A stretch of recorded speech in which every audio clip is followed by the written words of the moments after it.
নমস্কার সবাইকে। আজকে অগ্রহায়ণ মাসের 1 তারিখ মঙ্গলবার।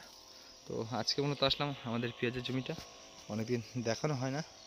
তো মূলত আজকে আসলাম পেঁয়াজের জমিতে সার দিতে। আসলে এই সারটা মূলত বাড়িতে ছিল, এটা অনেক দিন আগেকার সার, প্রায় মাস দেড়েক আগেকার সার। এটা মূলত আগের যে ফুলটা ছিল সেটা মূলত দিয়েছিলাম। এর ভিতরে অনেক কিছু আছে, খোলটোল, ফসফেট, তারপরে 14-35 দানা, অনুখাদ্য, অনেক কিছুই আছে। মূলত পেঁয়াজকেলি জমিটা দেবো। আর দেখতে পাচ্ছ আবারও কিছু কালি এসেছে, কিন্তু গাছে ভালোই কিছু কালি এসছে। আবার 2-1 দিন বাদে তুলতে হবে। আর এই সাইডে মূলত চঞ্চলদার ফুলের জমি। আর দেখতেই পাচ্ছ গাছে কিন্তু এখন ধরন এসছে। আগামীকাল ফুল তুলেছিল, ফুলের বাজারটা খুবই ভালো।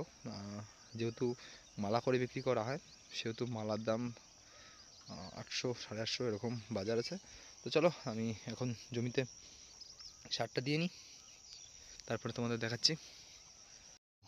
সার দেওয়া কিন্তু হয়ে গেছে, দেখতে পাচ্ছ প্রতিটা নালিতে সাদা সাদা লাগছে, ফসফেট আছে, সেই কারণে একটু বেশি অতিরিক্ত সাদা সাদা লাগছে। আর প্রতিটা নালিতে কিন্তু দেওয়া হয়ে গেছে। আর আগামীকাল মূলত দাগের জন্য ওষুধ দেবো। বেশ কয়েকদিন দাগের জন্য ওষুধ দেওয়া হয় না, ছিটছিট দাগ পড়ে গেছে। তো কালকে দেবো, সেটাও বিস্তারিত তোমাদের দেখাবো। আর জমি একটু টান খাওয়ানো ছিল, সেই কারণে কিন্তু এই যে গাছটা দেখতে এরকম ছিল। তো টান খাওয়ানোর জল ঢোকানোর পর এরকম নেতিয়ে গেছে, ভালো করে বুঝতে পারবে। ওই যে ওই গাছটা দেখলে একদম আইলেস থেকে ঝুঁকে গেছে। তো চলো, এগুলো কিছু হবে না। আর একটা জিনিস মূলত তোমাদের দেখানোর আছে, তো চলো সেটাই দেখাই। আর এইদিকে মূলত যেটা দেখানোর, আমাদের শুটির চারা কিন্তু খুব সুন্দর জার্মিনেশন হয়েছে। একটু ফাঁকা ফাঁকা ফাঁকা ফাঁকা আছে, কিন্তু আমি মনে করি ঘনর থেকে ফাঁকা ফাঁকাটাই সব থেকে বেশি ভালো হয়।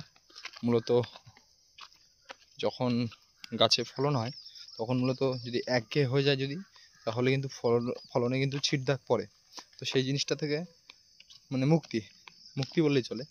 তো ফাঁকা বলতে একটু বেশি ফাঁকা আছে মাঝে মাঝে। আর এই দেখতে পাচ্ছ গুড়ি গুড়ি গুড়ি গুড়ি গুড়ি, এগুলো মূলত পটকা গাছ উঠছে, পটকা গাছ, সর্ষে গাছ। তো মূলত এইগুলো একসময় নিড়ি দিতে হবে। মূলত এটাই তোমাদের দেখানো ছিল, যে পুরো 1 বিঘা জমিতেই শুটির বীজ সুন্দর বেরিয়েছে। আর এই সাইড থেকে কিন্তু নালি করেছি, মূলত যাতে বর্ষা হলে বর্ষার জলটা যাতে বেরিয়ে যায়। কারণ আমরা প্রতি বছর শুটি করলে মূলত শীতের শেষে একটা কিন্তু বৃষ্টি হয়, মানে যেই বর্ষাকাল থেকে শীতে ঢোকে তারপরে মূলত একটা লাস্ট বৃষ্টি হয়। তো সেই কারণে কিন্তু এই যে পুরো নালিটা করা আছে। এখন মূলত বাড়ির দিকে চলে যাব। আর জমিতে এক ব্যাগ আলু আছে, তুলে রেখেছিলাম, তো মূলত সেটাই নিয়ে যাব।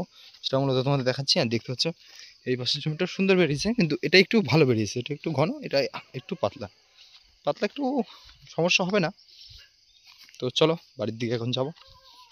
আর এখন কিন্তু প্রায় 5টা বাজে। এখন এই যে তুলে রেখেছিলাম ওইখানে মূলত আলুর ব্যাগটা আছে, সেটাই মূলত নিয়ে বাড়ির দিকে চলে যাব। অন্ধকার হয়ে গেছে, আর এই জায়গাটা সেরকম একটা ভালো না, সব পুকুর ভর্তি আছে এখানে। এই যে দেখতে পাচ্ছ উপরে কিছু হলুদও আছে আর কিছু আলু আছে। এই সাইডের আলু যেহেতু ছোটো সাইজ হয়েছে, এগুলো মূলত 1 থেকে 150 গ্রাম করে, 150 গ্রাম বেশি হবে, 200 গ্রাম করে ধরতে পারো। 200 গ্রাম দেখে ছোটো ছোটো মনে হচ্ছে। তো চলো এটা নিয়ে বাড়ি চলে যাবো।